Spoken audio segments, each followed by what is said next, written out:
Party खत्म है मालेगांव के अंदर, कोई है ही नहीं, रहेंगे वाला ही नहीं कांग्रेस के अंदर। मैं बोला ना, चिराग जलाने वाला भी बचेगा नहीं कांग्रेस में। ये क्या एक्शन लेंगे? इनके अंदर ये औकात है कि इनकी एक्शन लेने की? यार लिए तो लिए, क्या फ़र्क पड़ने वाला है मुझे कोई फ़र्क पड़ता उड़ता नहीं कोई चीज़ से। तुमको मालूम है कि मेरा नाम, दूसरा नाम एजाज बेग का नाम ज़िद्दी है। मैं ज़िद से हमेशा कुछ भी करता हूँ, मुझे कोई फ़र्क पड़ेगा ना। ये क्या एक्शन लेंगे? समझे? मैंने तो बोला ना कि मैं MBBS डॉक्टर हूँ और मैं एक कंप्यूटर के साथ काम करूंगा, ऐसा कभी नहीं हो सकता हूं। सिर्फ इतना है कि मालेगांव के अंदर एक बात मालूम पड़ गई कि यहाँ पर चप्पल उठा के सोबत आई कि जो आगे पीछे करने वाले वो लायकी के ऊपर इनको सिर्फ सदारत मिली, इनकी कोई लायकी नहीं है, 10 लोग जमा नहीं कर सकते। मैंने भी आज शाम को कुछ लोगों को मुझे फ़ोन आए, उन्होंने मुझे बोला कि यार सोशल मीडिया के ऊपर इमरान इंजीनियर का नाम सदारत के लिए चल रहा है। मेरा ये तो कई दिनों से तय था कि महाराष्ट्र के अंदर पूरा वो सदारत को चेंज कर रहे थे और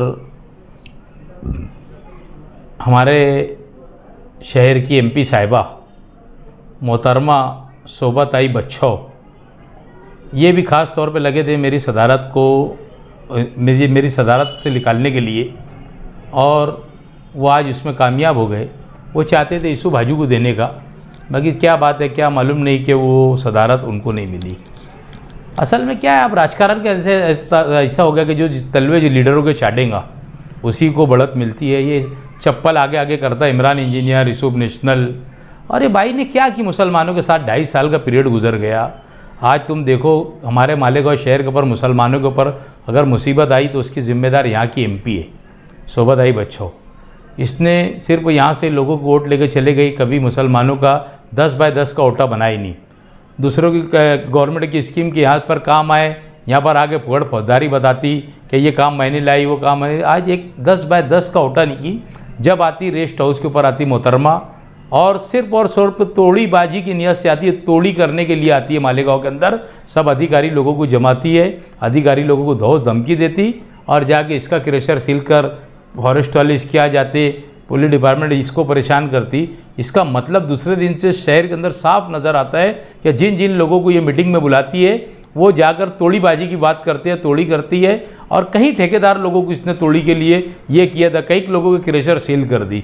तो इसने हमेशा मालेगांव को नुकसान पहुंचाई और ये कामयाब हो गई मुझको सदारत से निकालने के लिए। खैर कोई बात नहीं, ये कोई सदारत थी, कोई ये तो नहीं था, समझे क्या। और अल्हम्दुलिल्लाह अल्लाह का एहसान है कि हमने भी बता दिया कि एजाज बेग है, मैं मेरे नाम पे चुन कर आया और आज अल्हम्दुलिल्लाह स्टैंडिंग कमेटी का चेयरमैन है। मुझे पार्टी का ये था तो कोई मसला नहीं था, मगर ऐसे लोगों को पार्टी ने सदारत दी जो 10 लोग जमा नहीं कर सकते मालेगांव के अंदर। हमने कांग्रेस पार्टी को एक जमा के रखा था शेख रशीद साहब के इस्तीफे के बाद से, मगर अब तो ऐसा लगता है कि यहाँ पर कोई कांग्रेस के अंदर चिराग जलाने वाला भी बचेगा नहीं है।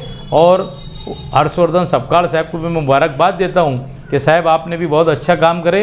मुझे लगता है आप महाराष्ट्र के अंदर सिर्फ और सिर्फ पार्टी डुबाने के लिए सदर बने, क्योंकि आपको पूरे मालेगांव के अंदर से ये आवाज़ है कि एजाज बेग कांग्रेस को, पार्टी को मालेगांव में संभाल सकता।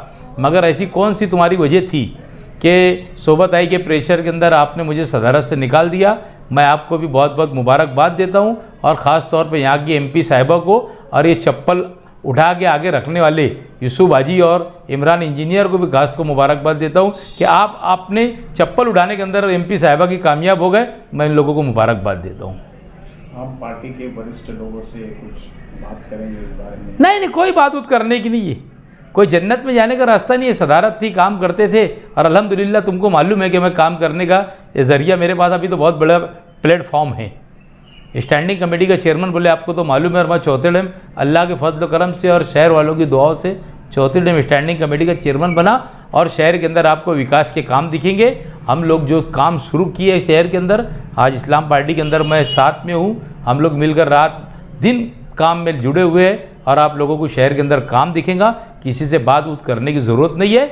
मुझे उन्होंने पीछे कहा था क्या आप क्या करेंगे, तो मैंने बोला था साहब मैं MBBS डॉक्टर हूँ माला, अगर तुम कंप्यूटर के साथ काम करने का बोलेंगे तो मैं नहीं कर सकता। और अल्हम्दुलिल्लाह मैं काम किसी के भी साथ नहीं कर सकता, मैं अब आज़ाद हूँ, मुझे किसी से कोई लेना देना नहीं। यानी आप पार्टी छोड़ेंगे तो आप कांग्रेस पार्टी आप छोड़ेंगे या पार्टी में रहेंगे? नहीं, पार्टी के अंदर रह के मैं मेरा किसी के देते तरह मैं काम नहीं कर सकता। पार्टी के अंदर यानी कांग्रेस का एक रुकन होने के नाते में कांग्रेस में है। अभी फैसला करूँगा मुझे रहना है कि नहीं रहना है। अभी तो मैं मीटिंग बुलाऊंगा। मेरे जो लोग थे आज मेरे साथ साना बासाना 4 साल से चल रहे थे, जिन्होंने मेरे को पार्टी के अंदर हमेशा साथ दिया, अभी उन लोगों की राय जानने के बाद फैसला लूँगा। कांग्रेस पार्टी के नाम से आप कारपोरेटर हैं, आपके 3 कारपोरेटर हैं। अगर आपके पार्टी छोड़ने के बाद कुछ उसके ऊपर एक्शन लेंगी और क्या? अरे इनका बाप भी एक्शन नहीं ले सकता जहूर भाई। तीनों लोग हैं, तीनों मैं मेरे घर के ही लोग हैं तीनों, ये क्या एक्शन लेंगे? पार्टी खत्म है मालेगांव के अंदर, कोई है ही नहीं, रहेंगे वाला ही नहीं कांग्रेस के अंदर। मैं बोला ना चिराग जलाने वाला भी बचेगा नहीं कांग्रेस में। ये क्या एक्शन लेंगे? इनके अंदर ये औकात है क्या इनकी एक्शन लेने की? यार लिए तो लिए, क्या फ़र्क पड़ने वाला है मुझे कोई फ़र्क पड़ता उड़ता नहीं कोई चीज़ से। तुमको मालूम है कि मेरा नाम दूसरा नाम एजाज बेग का नाम ज़िद्दी है। मैं ज़िद से हमेशा कुछ भी करता हूँ, मुझे कोई फ़र्क पड़ेगा ना। ये क्या एक्शन लेंगे? समझे? मैंने तो बोला ना कि मैं MBBS डॉक्टर हूँ और मैं एक कंप्यूटर के साथ काम करूँगा, ऐसा कभी नहीं हो सकता हूँ। सिर्फ इतना है कि मालेगांव के अंदर एक बात मालूम पड़ गई कि यहाँ पर चप्पल उठा के शोभाताई की जो आगे पीछे करने वाले हैं वो लायकी के ऊपर इनको सिर्फ सदारत मिली। इनकी कोई लायकी नहीं है, 10 लोग जमा नहीं कर सकते। शोभाताई MP बनने के बाद में शहर का फायदा हुआ या नुकसान हुआ? बहुत बड़ा नुकसान हुआ। आज तक कभी पार्टी ऑफिस पे एक टाइम आई, वो भी ऑब्जर्वर लोग पीछे आए थे, उसने 10 बाय 10 का काम नहीं की। और मुसलमानों को अगर पूरे महाराष्ट्र में सबसे ज़्यादा तकलीफ है तो वो मालेगांव शहर के अंदर है। आज 14 महीने से लोग जेल की सलाखों के अंदर, लेडीज़ जेल की सलाख के अंदर है, तो वो आप जन्म दाखिले के अंदर है।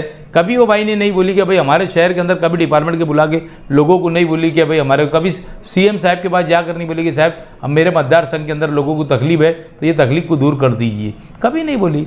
वो आती रेस्ट हाउस के अंदर 4-5 लोगों को जमा करती, चप्पल आगे पीछे लोग साफ करते, उठा के रखते, वही लोग उसकी मीटिंग के अंदर रहती। और जिन लोगों के साथ अधिकारी लोगों के ऊपर बैठ के रुबाब जमाने का, तोड़ी पानी करने का और चले जाने का, यही धंधा रहा उनका। और यही रहा मेरा तो चैलेंज है इनको कि इन्होंने मालेगांव में नगर सेवक के ऊपर इलेक्शन लड़ के बताना। ये जहाँ से इलेक्शन लड़ेगी ना वहाँ से मेरी घरवाली को लड़ाऊंगा और इसके सामने चुन के ला के बताऊँगा मैं। इसने ये हाल कर दी मालेगांव के मुसलमानों का।